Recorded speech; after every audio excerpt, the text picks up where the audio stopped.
የዕለቱን አጫጭር ወታደራዊ የግንባር ዝርዝር መረጃዎችና ተዛማጅ ዓለም አቀፋዊ ቀጠናዊ መረጃዎችን ይዤ መጥቻለሁ። እየተከታተላችሁ እስከ መጨረሻው አብራችሁ እንድትቆዩ ነው በአክብሮት የምጋብዛችሁ። በዚህ ሰዓት የተለያዩ መረጃዎችን ይዣለሁ ወደ እናንተ አደርሳለሁ። አብራችሁ እንድትቆዩ ነው በአክብሮት የምጋብዛችሁ።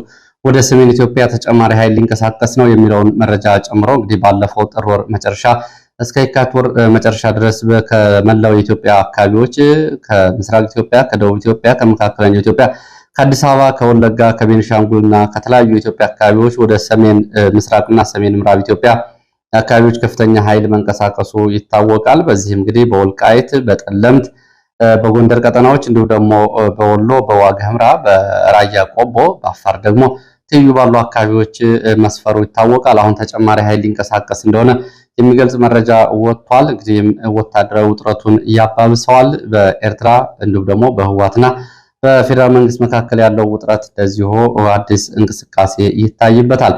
ከዚህ ጋር የተያያዙ መረጃዎችን እንደዚሁ አደርሳችኋለሁ።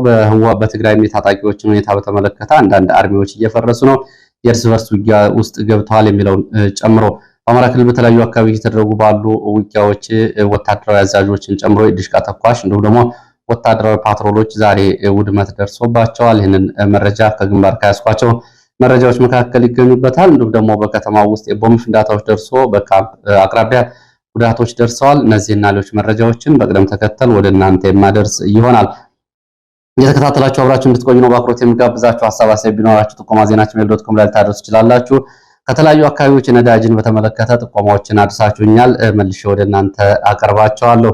እንዲሁም ደግሞ ከጥቆማዎች መካከል ሰሞነኛ መነጋገሪያ ከሆኑት ጉዳዮች መካከል ምርጫን በተመለከተ በየአካባቢው የምትታዘቡትን እያደረሳችሁኝ ነው። እኔም መልሼ ወደ እናንተ እያደረስኩ ነው።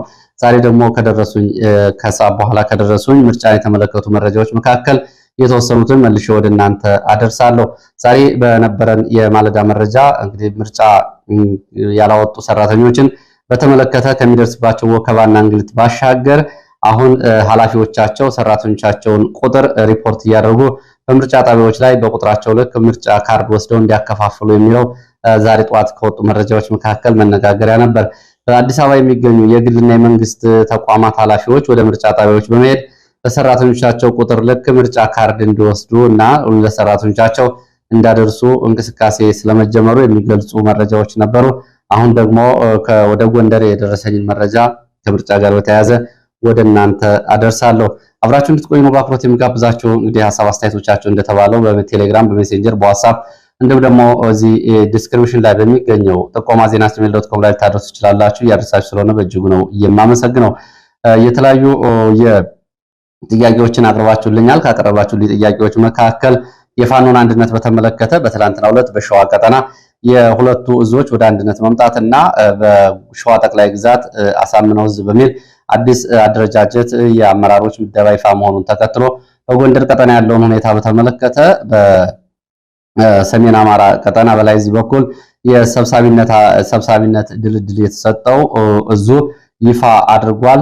በዚህ እንግዲህ ዮሐንስ ንጉሱን መርጧል ለሰብሳቢነት። በጎንደር ጠቅላይ ግዛት በኩል ደግሞ የሚጠበቀው ምርጫ ለምን ዘገየ፣ ይህንን አጣራለን የሚሉ ጥያቄዎችን ከተለያዩ አካባቢዎች ልካችኋል። በዚህ መሰረት እንግዲህ የጎንደር ቀጠና ፋኖ አንድነትን በተመለከተ የተለያዩ ጥያቄዎችን ላቀረባቸው አድማጭ ተመልካቾቻችን የሚመለከታቸውን አናግሬ ምላሽ ይዣለሁ። አድማጭ ተመልካቾች ምላሽ የሚሆን በጎንደር ቀጠና የፋኖ አንድነትን በተመለከተ ትላንትና አመሻሹን ጀምሮ የተለያዩ ጥያቄዎች ቀርበዋል። ለዚህም በቀጠናው ሰብሳቢና ወታደራዊ አዛዥን የመሳሰሉ ኃላፊነትና ምደባዎች ይጠበቃሉ። ቀጠናዊ ውህደቱም በተመለከተ ምን ላይ ደርሷል? የጋራ መግለጫ እየተጠበቀ ነበር። ትናንት የተናጠል ምደባዎችን የሚያሳይ መግለጫ ወጥቷል። ስለዚህ ይህንን በተመለከተ ምንድነው ያለው የሚሉ ጥያቄዎች ናቸው የቀረቡት። በጎንደር የተወሰኑ አመራሮች ምደባ ስም ይፋ ሲሆን፣ ሌሎቹ ደግሞ የዘገዩት ለምንድን ነው ብላችኋል። ይህንን በተመለከተ የጎንደር ጠቅላይ ግዛት እዝ ወታደራዊ አዛዥ ፋኖ ደረጀ በላይን አነጋግሬያለሁ። የሚከተለውን ምላሽ ሰጥቷል። ከምላሹ ላይ ጥያቄያችሁ ተመልሷል። የሚከተለው ምላሽ ነው የሰጠው። በጎንደር ቀጠና ሁለቱም የፋኖ እዞች ውህደት እየተጠናቀቀ እንደሆነ ፋኖ ደረጀ በላይ ገልጿል። በሰሜን አማራ በላይ እዝ በኩል የሰብሳቢነት ድልድል የተሰጥቷቸዋል። ከውስጣዊ አደረጃጀትና ሂደታቸው አንጻር የራሳቸውን ሰብሳቢ ፋኖ ዮሐንስ ንጉሱን አሳውቀዋል። ይህም እንግዲህ ይህንን አድርገው ይፋ ተደርጓል። በእኛ በኩል ይላል በጠቅላይ ግዛት በኩል ስያሜውን ተስማምተናል። የአማራ ፋኖ ብሔራዊ ንቅናቄ ጎንደር ጠቅላይ ግዛት እዝ ጎንደር ጠቅላይ ግዛት በላይ በሚል ስያሜ ተስማምተናል። ወታደራዊ አዛዥና ሌሎች ኃላፊነቶችን በተመለከተ እየሰራን ነው። ኮሚቴ ተቋቁሟል። ኮሚቴው ነገ ወይም ደግሞ እንደተጠናቀቀ ይፋ ያደርጋል ብሏል። ይህንን ተከትሎ በቅርቡ በጎንደር ቀጠና የፋኖ አንድነትና የአመራር ምደባ በተዋረድም ይደረጋል ሲል ነው ምላሽ እየሰጠው። ለዚህም የተዋቀረው ኮሚቴ ስራውን አጠናቆ ውጤቱን ያሳውቃል። የኃላፊነት ምደባዎችን ውህደቱን በተመለከተ የጋራ ጋዜጣዊ መግለጫ ይሰጣል። ምናልባት ጥያቄ ያቀረባቸው አድማጭ ተመልካቾቻችን የሚመለከታቸው ይህንን ምላሽ ሰጥተዋል። በዚሁ በደንቢያ ቀጠና ያለ መረጃ ላስከትልና ወደ ሌሎች መረጃዎች ሄዳለሁ። ደንቢያ ምስራቅ ደንቢያ ሱፋንቃራ ተብሎ የሚጠራው አካባቢ ዛሬ ሌሊት ፋኖን ከበባ ውስጥ ለማስገባት ከቆላ ድባና ከተለያዩ አካባቢዎች ከተንቀሳቀሰው መከላከያ አድማ ብተና ሚሊሻ ጋር እንደዚሁ ከማለዳው 11 ሰዓት እስከ 12 ሰዓት ተኩል ድረስ የቆየ ውጊያ ተደርጓል። የወረዳው የብልጽግና ባለስልጣናት ጨምሮ እንደዚሁም ደግሞ ሹፌሮች፣ የፖሊስ አባላት፣ የአድማ ብተናና የሚሊሻ አባላት፣ መከላከያ የቲም አዛዥን ጨምሮ ጉዳቶች ደርሰዋል። በፋኖ በኩልም እንደዚሁ ሁለት የሞት ጉዳትና እንደዚሁም ደግሞ ሌሎች አካል ጉዳቶች መድረሳቸውን የወጡ መረጃዎች ይገልጻሉ።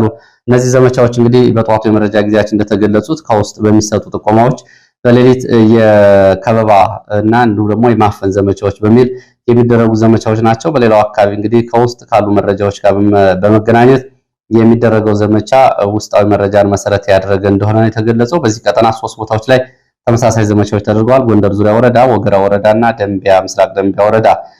በዚህ የደረሰው ጉዳት ግን በዝርዝር ገና እየተጣራ ነው። በሁለቱም በኩል አሃዛዊ መረጃዎች እንደደረሱ ይወጣሉ። ሌላው የነዳጅ እጥረት ጋር ተያይዞ ያደረሳችሁኝ መረጃዎች አሉ። ነዳጅ እጥረት ተባብሶ ቀጥሏል። የትራንስፖርት ዋና ዋጋ ንረትም እንደዚሁ በዚህ እየታየ ነው። የአጭር ርቀት የመካከለኛና የረጅም ርቀት ጉዞዎች 5 እጥፍ የዋጋ ጭማሪ አድርገዋል ብለዋል። በዚህም እንግዲህ እስከ 300 ብር የነበሩ የአጭር ርቀት ትራንስፖርቶች፣ የመካከለኛ ርቀት ትራንስፖርቶች አሁን ወደ 1500 1800 ብር ድረስ ደርሰዋል። እንደዚሁም 600 ብር የነበረ እስከ 3000 ብር ደርሷል በየአካባቢው ማለት ነው።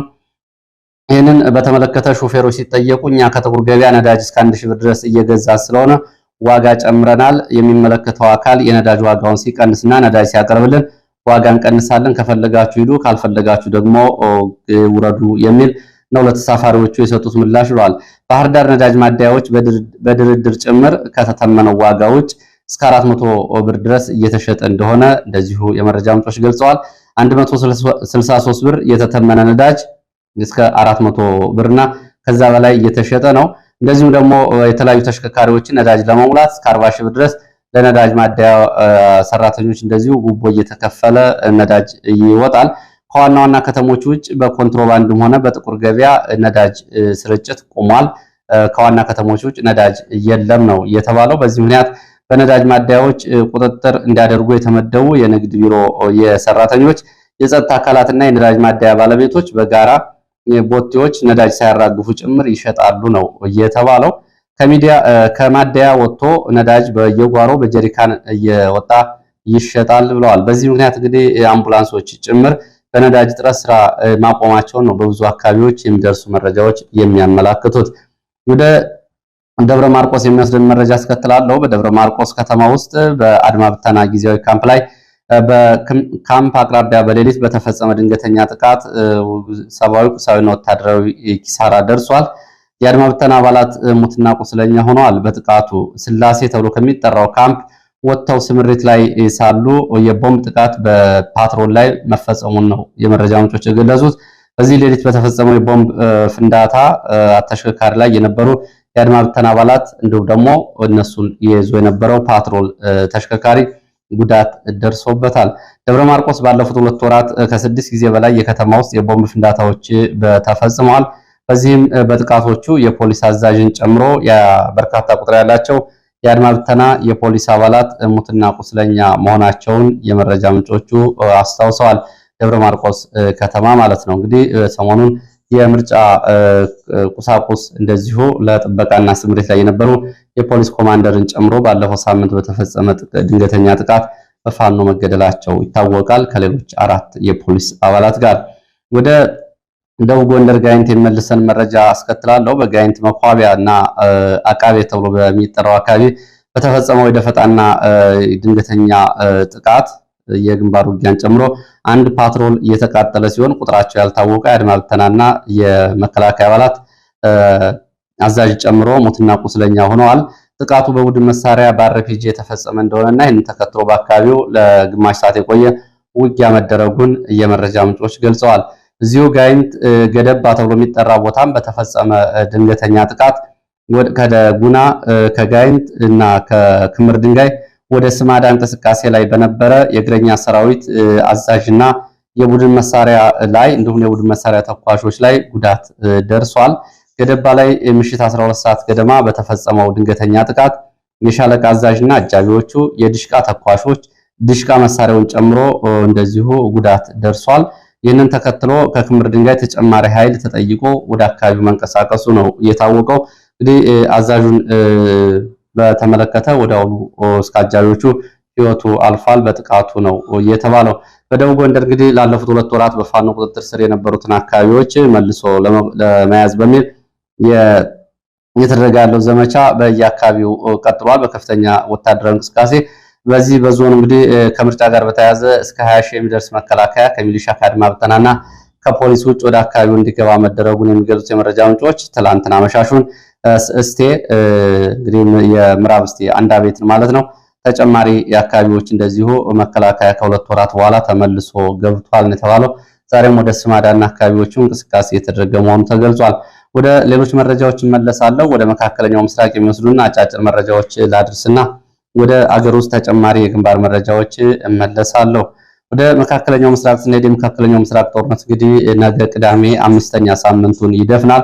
በ5 ሳምንታት ውስጥ የዓለምን አጠቃላይ ኢኮኖሚያዊ፣ ዲፕሎማሲያዊ፣ ወታደራዊ የኃይል አስተላለፍ ጭምር ዝብርቅርቁን አውጥቶታል። የመካከለኛው ምስራቅ ጦርነት አሜሪካ እንግዲህ በተለይ አሁን ካለንበት ሁኔታ አንጻር በዓለም የራስን ጥቅም ማዕከል ባደረገ ሁኔታ እየተንቀሳቀሰች ስለመሆኑ የሚያሳዩ ናቸው። የዚህ ጦርነት ውጤቶች ከኢኮኖሚያዊ እንዲሁም ደግሞ ከወታደራዊ ውጤቱ ባሻገር በዓለም የፖለቲካ እና የኃይል አስተላለፍ ላይ የራሱን አስተዋጽኦ አሳይቷል።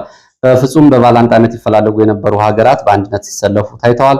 ከነዚህ መካከል እንግዲህ እስራኤል ዙሪያ የተሰለፉ 8ቱ የገልፍ ሀገራት ወይም ደግሞ የባህረ ሰላጤውና የአረብ ሀገራት ይገኙበታል። ይህ እንግዲህ በዚህ ጦርነት ውስጥ ከታዩ ዓለም አቀፋዊ ጉልህ ክስተቶች መካከል ይገኝበታል።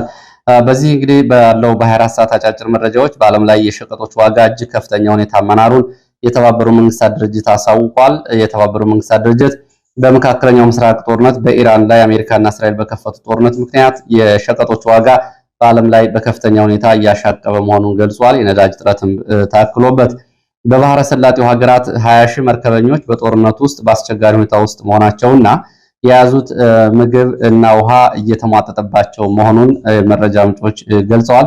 በመካከለኛው ምስራቅ ሳይታሰብ የፈነዳውን ጦርነት ተከትሎ በባህር ላይ የነበሩ መርከበኞች ባሉበት ሁኔታ በ20 ሺህ የሚጠጉ በአስቸጋሪ ሁኔታ ውስጥ መሆናቸው ነው የተገለጸው። ኢራን በኩዌት የውሃና የኤሌክትሪክ ተቋማት ላይ 2ኛ ዙር የሚሳኤል ጥቃት መፈጸሟን የኩዌት ባለስልጣናት ይህንን አረጋግጠዋል። ባለፈው እንግዲህ የጨው ውሃ ማጣሪያና በምዕራብ ዱሃ የሚገኘውን የኤሌክትሪክ ማዕከል ኢራን በሚሳኤል ማውደሟ ይታወቃል። አሁን ደግሞ ድጋሚ ይህን ጥቃት ፈጽማለች። አሜሪካ 5ኛ ሳምንቱን በያዘው ጦርነት ወደ 40 ቢሊዮን የአሜሪካ ዶላር ኪሳራ እንደደረሰባት ዓለም አቀፍ ሚዲያዎች ዘግበዋል። ይህ እንግዲህ በ5 ሳምንታት 40 ቢሊዮን ዶላር ማለት የብዙዎቹ ሀገራት አጠቃላይ በጀት ነው። ይህንን ተከትሎ ዶናልድ ትራምፕ በአሜሪካ የመከላከያ ታሪክ ታይቶ የማይታወቅ ከፍተኛ መጠን ያለው ገንዘብ ጠይቀዋል እንዲጸድቅላቸው 1.5 ትሪሊዮን የአሜሪካን ዶላር ለመከላከያ በጀት እንዲቀርብላቸው ዶናልድ ትራምፕ ጥያቄ አቅርበዋል። ይጸድቃል አይጸድቅም ኮንግረሱ ይወስናል የሚለውን አብረን የምናየው ይሆናል።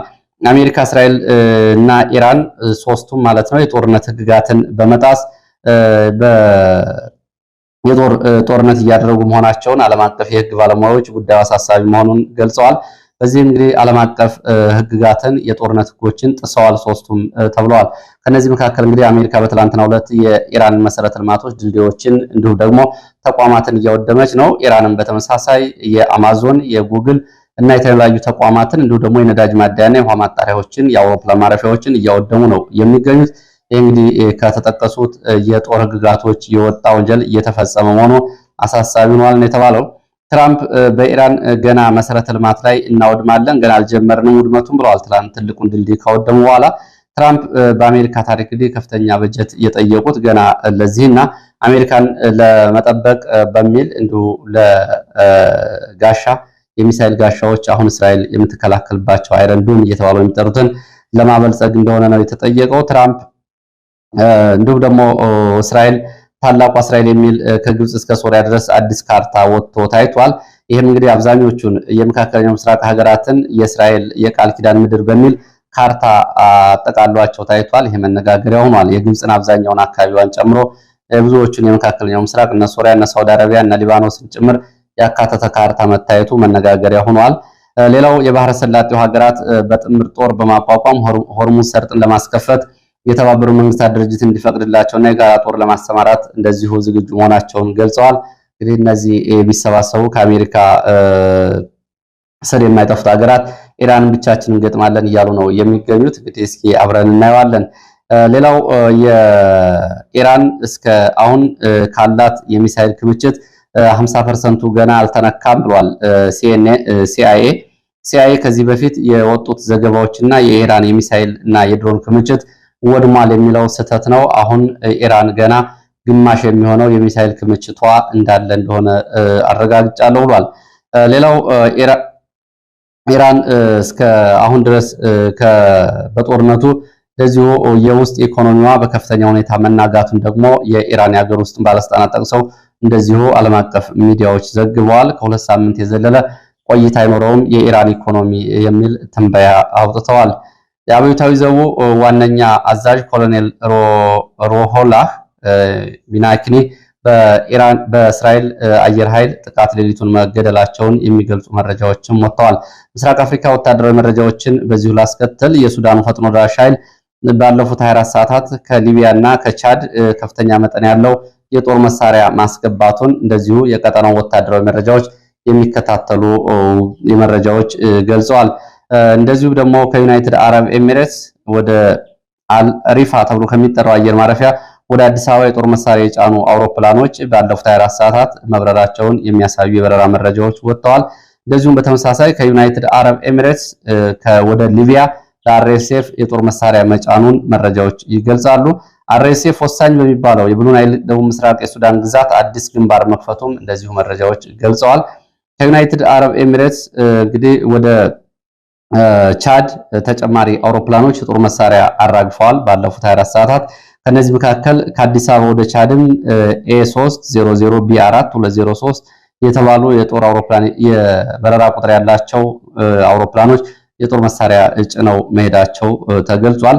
ከቱርክ በተመሳሳይ ባይራክታር ቲቪ2 ተብሎ የሚጠሩትን ድሮኖች የያዙ የጦር አውሮፕላኖች ምስራቅ ሊቢያ አራግፈዋል። እነዚህን ድሮኖቹ ለአርኤስኤፍ እንደሚደርሱ ነው የተገለጸው። እንግዲህ ቱርክ በዚህኛው በኩል አልቡራንን በዛ በኩል ደግሞ አርኤስኤፍን ምናልባት እንግዲህ በሌላ ወገን እያስታጠቁ ይሆናል። ወደ ለአገር ውስጥ መረጃዎች ስመለስ ወደ ተጨማሪ ኃይል ወደ ሰሜን ኢትዮጵያ ሊንቀሳቀስ ነው የሚል መረጃ ነው የምናገኘው። ላለፉት 3 ሳምንታት ጋብ ብሎ የነበረው ወደ ሰሜን ኢትዮጵያ ኃይል የማንቀሳቀስ ጉዳይ እንደገና ሊጀመር እንደሆነ የመረጃ ምንጮች ገልጸዋል። ከምስራቅ ኢትዮጵያ፣ ከደቡብ ኢትዮጵያ፣ ከጉጂ ቀጠና፣ ከጅማ፣ ከሲዳማ አካባቢዎች ወደ ሰሜን ምስራቅ ኢትዮጵያና ወደ ሰሜን ምዕራብ ኢትዮጵያ ተጨማሪ ኃይል ሊንቀሳቀስ መሆኑን የገለጹት የመረጃ ምንጮች ለዚህም የነጋዴው ተሽከርካሪዎች ለግዳጅ በሚል መከላከያ ተሽከርካሪዎችን እየሰበሰበ እንደሆነ ነው የተገለጸው። የተሽከርካሪ ባለቤቶች ሲጠይቁ ለግዳጅ ነው ወደ ሰሜን ኢትዮጵያ ኃይል ለማንቀሳቀስ የሚል ምላሽ ተሰጥቷቸዋል። መቼ ተሽከርካሪዎቻቸው እንደሚመለሱላቸው አላወቁም። የደረቅ ጭነትና የህዝብ ተሽከርካሪዎች ናቸው እየተሰበሰቡ ያሉት ሲሉ ነው መረጃዎች የገለጹት። ባለፈው ጥር ወር መጨረሻ ጀምሮ ከወለጋ፣ ቤንሻንጉል፣ መተከል፣ ከደቡብ ኢትዮጵያ፣ ምስራቅ ኢትዮጵያ፣ መካከለኛው አዋሽ፣ አዲስ አበባን ጨምሮ ከተለያዩ የኢትዮጵያ አካባቢዎች ወደ ሰሜን ምዕራብ ጎንደር፣ ሰሜን ምስራቅ አካባቢዎች ወሎ ቀጠናዎች ማለትም አፋር፣ ወልቃይት፣ ጠለምት፣ ዋግ፣ ቆቦ፣ አፋር ግንባሮች በርካታ ኃይል መጠጋቱ ይታወቃል። ከዚህ ጋር በተያያዘም እንደዚሁ ከባድ መሳሪያዎችም ወደ ሰሜን ኢትዮጵያ መንቀሳቀሳቸው ይታወቃል። አሁን እንደገና ተጨማሪ ኃይል ሊንቀሳቀስ መሆኑ ነው የተገለጸው። ከምርጫ ጋር በተያያዘ በዚህ ሰዓት ከደረሱ ጥቆማዎች መካከል ሁሉም እድሜያቸው ከ15 ዓመት በላይ የሆኑ ወጣቶች የስራ ዕድል ይፈጠርላችኋል መታችሁ ተመዝገቡ በሚል በሚቀጥሉት 2 ቀናት እንዲመዘገቡ ጥሪ ቀርቧል የተባለው። ጉዳዩ ግን የምርጫ ካርድ እንዲወስዱ ነው። የምርጫ ካርድ ከወሰዳችሁ ከምርጫ በኋላ ስራ ዕድል ይፈጠርላችኋል በሚል ወጣቶቹ የምርጫ ካርድ እንዲወስዱ በዚህ መንገድ ጥሪ እየተደረገላቸው ነው። እንግዲህ የምርጫ ካርድ ይዛችሁ ስትመጡ የስራ ዕድል ፈጠራ ላይ ትመዘገባላችሁ። ምርጫ ካርድ ካላወጣችሁ ግን የስራ ዕድል ተጠቃሚ አትሆኑም የሚል ምላሽ ነው የተሰጠው። ይህም እንግዲህ ዛሬ ከወጡ መረጃዎች መካከል ይገኝበታል። ወደ ትግራይ ስንሄድ በትግራይ በህወሓት ታጣቂዎች እንግዲህ በተለይ አርሚ 11 እና አርሚ 35 የሚባሉት አርሚዎች እየፈረሱ መሆናቸው ነው የተገለጸው። የእርስ በርስ ውጊያም እንደዚሁ በአርሚዎቹ መካከል ስለመደረጉ መረጃዎች ገልጸዋል። አርሚ 11 ተብሎ ከሚጠራው የህወሓት ታጣቂዎች ውስጥ የተነጠሉ ራሳቸውን በ3 ጋንታ ያደራጁ ታጣቂዎች የወርቅ ማውጫ ጉድጓዶችን ለመቆጣጠር መንቀሳቀሳቸው ተገልጿል። በዚህም በአርሚዎቹ እስከ ትጥቃቸው ነው የወርቅ ማውጫ ማዕከላትን ለመያዝና ለመቆጣጠር የተንቀሳቀሱት። ለምሳሌ ፍርፋራ፣ ህርሚ በሚባሉ የሽሬ ቀጠናዎች እነዚህ ታጣቂዎች እንቅስቃሴ ማድረጋቸው ተገልጿል። የእነዚህን ታጣቂዎች እንቅስቃሴ ለማስቆም ዛናና አዴት ተብለው ከሚጠሩት የተከዜ ቀጠናዎች ወደ አርሚዎቹ ቀጠናዎች በመሄድ የተውጣጡ ታጣቂዎች ትጥቅ ለማስፈታትና እንዲሁም ደግሞ ለማስቆም ውጊያ ቢከፍቱም አልተቻለም። ያጸፋ ምላሽ ሰጥተዋል ታጣቂዎቹን የተባለው። ታጣቂዎቹ እንደ ህወሓት ወታደራዊ አዛዦች እኛም ወርቅ ዘርፈን ሀብታም እንሆናለን የሚል እንቅስቃሴ ይዘው ከአደረጃጀታቸው በመውጣት ትጥቃቸውን ይዘው የወርቅ ማውጫ ማዕከላትን ለመቆጣጠር እየተንቀሳቀሱ ነው ተብሏል። ይህ እንግዲህ አደገኛ ልማድ ነው የሚሆነው። ባለፈው እንግዲህ አንድ ዓለም አቀፍ ዘገባ ወጥቶ ነበር። በትግራይ የወርቅ ንግድን በተያያዘ በአካባቢው ምን ያክል ህገወጥነትን እንዲሁ ደግሞ እስከ ካናዳ እና እስከ ዱባይ የተዘረጋ የማፊያ ቡድን እየተፈጠረ እንደሆነ ተገልጾ ነበር። ይሄን እንግዲህ ታጣቂዎቹ እናደርጋለን እንደነ ምግብ እያሉ ነው የሚገኙት። ለሰዓት የነበሩ መረጃዎች እነዚህ ናቸው። ስለተከታተላችሁ በእጅጉ አመሰግናለሁ። በሌላ ተመሳሳይ መርሃ ግብር እስከምንገናኝ መልካም ጊዜ